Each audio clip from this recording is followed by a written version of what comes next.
Hello guys, tatalbusan na natin tong tanim kong ampalaya. Ayan o. Panghalo natin sa ulam natin mamaya. Dito lang sa bandang baba lang. Ayan. Para magulay natin.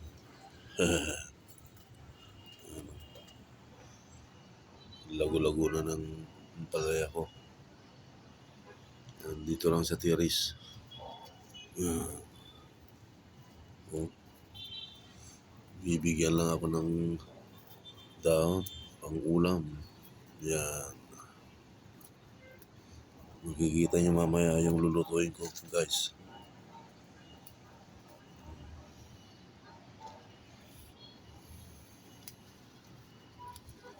Yan o. Ang lalaki ng dahon niya.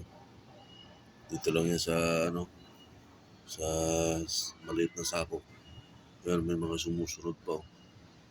Yan. Hello guys, magluluto tayo ng ulam na manok na may sutanghon with dahon ng ampalaya.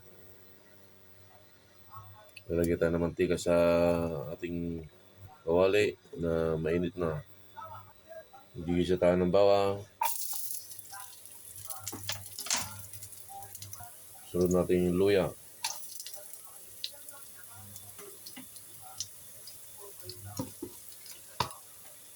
Sunod naman natin yung sibuyas.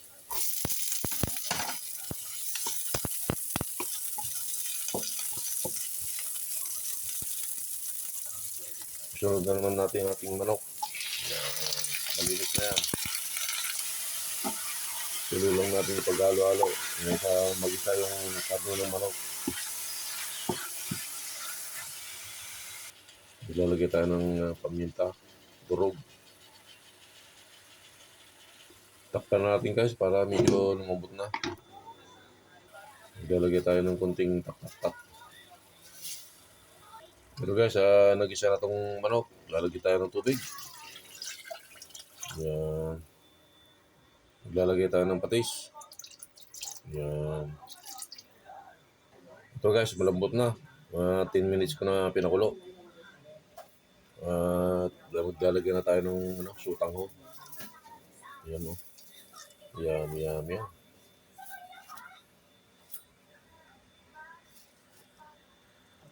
Luto na yung sutanghon natin. Lagyan na natin daon ng ampalaya.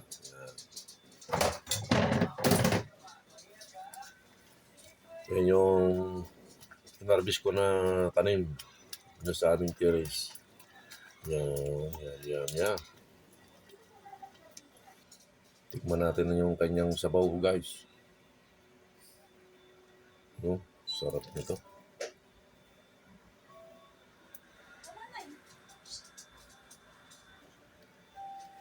Para sa inyo ang unang higop.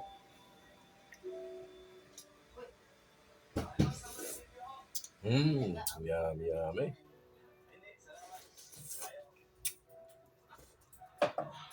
Pwedeng pampulutan, pwedeng pang ulam. Champion! Kaya na guys. Luto na. Ito na yung manok na may sutanghon with daon ng ampalaya. Kaya na tayo. Para sa inyo ang unang subo.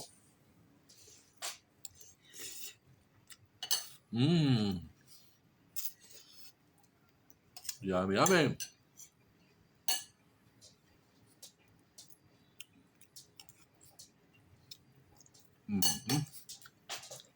Sarap.